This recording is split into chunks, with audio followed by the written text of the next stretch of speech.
So grabe yung kanyang deep realization. Naalala niya talaga yung kanyang pinanggalingan.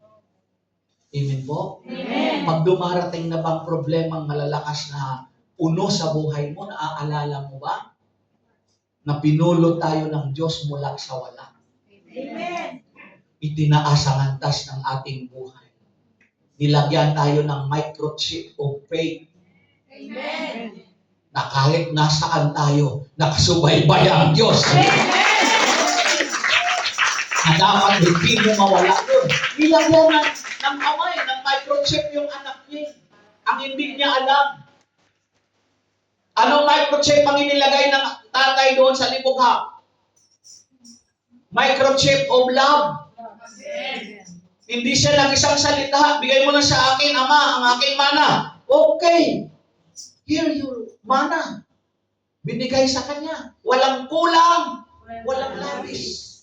Siya lang ang nagmalabis. Kaya naalala niya yun, mga kapatid. So, kapag naalala mo na, mga kapatid sa Panginoon, anong dapat mong gawin? Decision is important.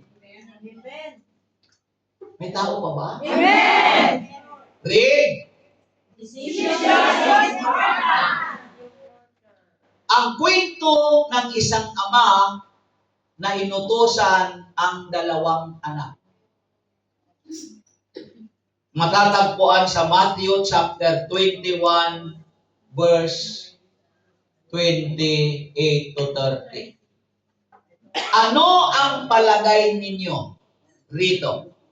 May isang tao na dalawang anak. Lumapit siya sa nakatatanda at sinabi, Anak, punta ka ngayon sa ugasan at magkakaroon. ayoko po. Wait. Sasagutin nyo lang yun. Para maganda ang usapan natin. Bigyan nyo naman ako dito. Huwag mo naman ubusin na lang, mga kapatid. Okay. So, muli, sa verse 29, ayoko po. Tukunin ngunit nagbago ito ng pasya at nagtrabaho sa ugasan. Lumapit din ang ama sa ikalawa. At nagalitin ang kanyang sinabi. Ngunit hindi naman pumunta sa ugasan. Ano ang masasabi niyo? Ano ang palagay niyo? That is the power of action over promise. Yung panganay, anong sabi niya? Ayaw ko. Saan siya pinapupunta? Ngunit, along the way, pumunta pa rin siya. Sa tingin niyo ba, nung sinabing, ayaw ko po, biglang bumalik, punta na lang ako? Hindi. Sabi niya, ayaw ko po. Sa tingin niyo, umarap o tumalikod sa ama? Tumalikod. Ayaw ko po. Bumalik pa ba siya sa ama na? Sige po, pupunta ako. Hindi. Along the way, mayroon siyang ginawa. Anong ginawa niya?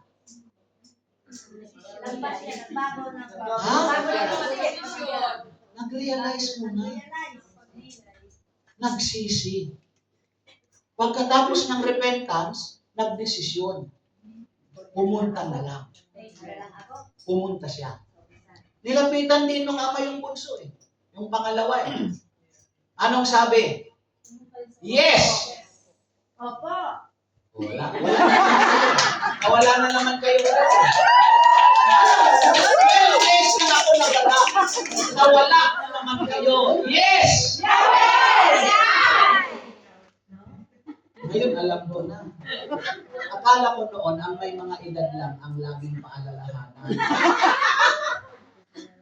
Amen po? Amen. Yun, sabi nung pangalawa, opo siya, yes siya, opo siya. Ngunit ano ang ginawa niya? Hindi naman pumunta sa ugasan. Ito yung mga prayer partner na ang gagaling mangako. Sa unang dinig, yeah, yes. Pero sa dulo, nagkakalimot-limutan. Ito namang preacher, ang galing magpaalala. Next month, December na. Ha? Ano ang naalala niya? Ha?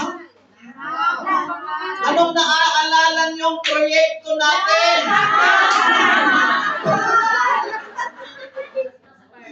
Laang?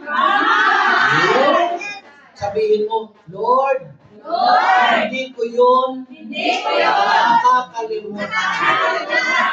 Ngunit, hindi ko pa rin nauumpisahan.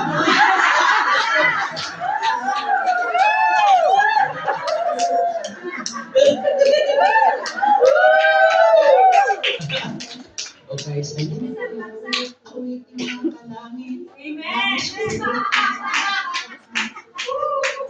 Alas na pala.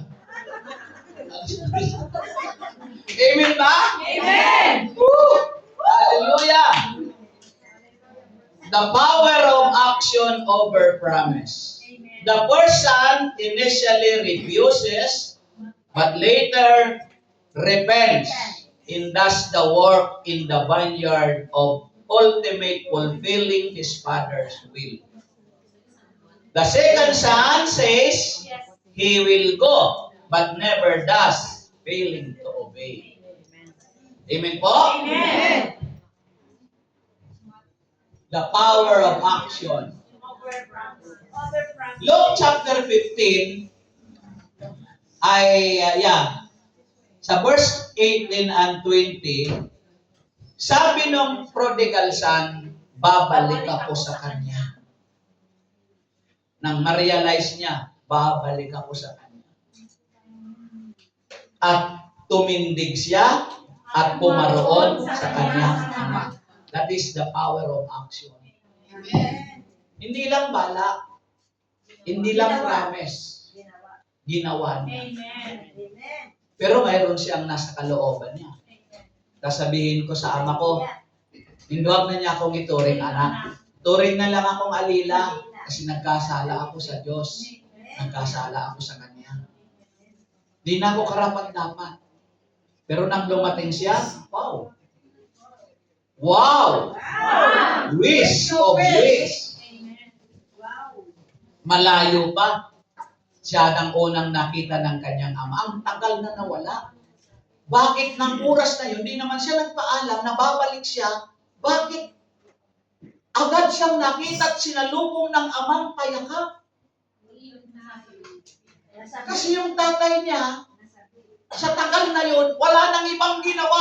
Araw-gabi, nakaabang sa pagbabalik.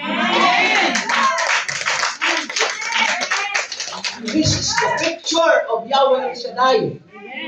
Na araw-gabi, nakaabang siya sa paglapit natin sa Kanya. Araw-gabi. Hindi lang yung dahil nalayo tayo sa Kanya. Kahit nandyan tayo sa Kanya, araw-gabi, naghihintay siya sa atin. Thirdly, communication is necessary. Amen. Mahalaga po, kinakailangan. Because that communication, we are going to talk to God. Amen. In our reading, mga kapatid, sabi ng verse 6, ngunit ang Diyos ay kaya't sinabi ng kasulatan, ngunit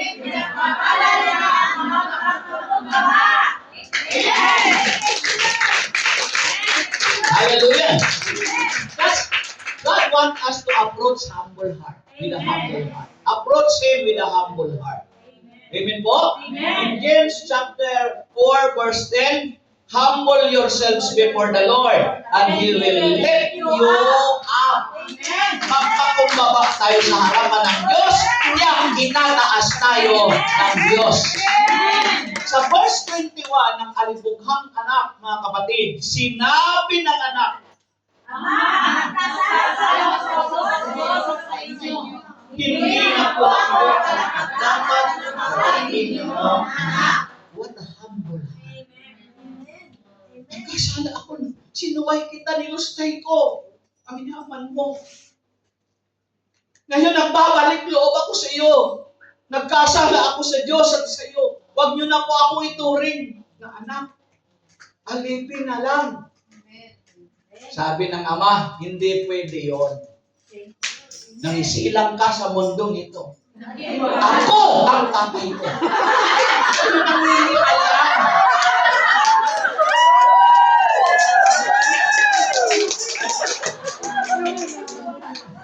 Alam niyo yan ang namiss ko sa inyo.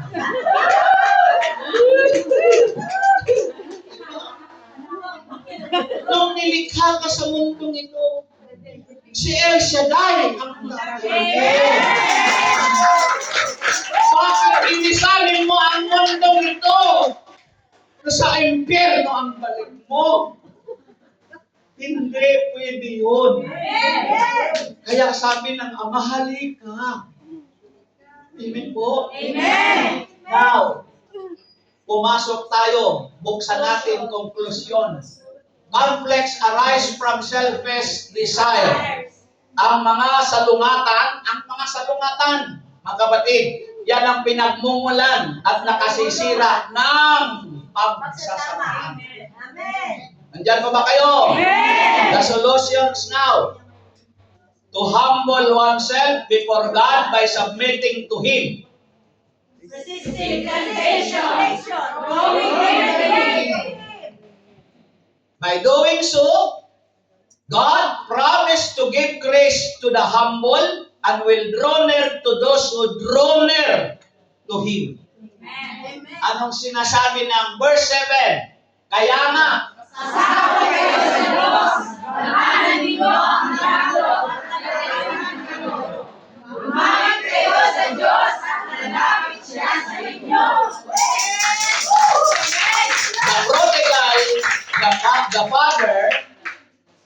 the prodigal son in his brother. Reconciliation, will done, relationship restored. Amen. Ang bumalik siya, nagdamdam yung kapatid. Ang daming mga kapatid, mga matampuhin. Hindi maintindihan ng kapatid niya. Nagdaramdam. Bakit pinaghandaan yan? Lumustay ng yaman mo, Ama? Ako, nandito ako sa iyo, hindi mo ako kinatayan kahit tayak na natupa. Pero yung kapatid ko, pinili mo pa yung pinatabang kuya. Ako, nandito ako, di mo lang ang pinagandaan. Sabi ng ama, anak, ang tagal na panahon kasama kita. Ba't hindi mo in-enjoy?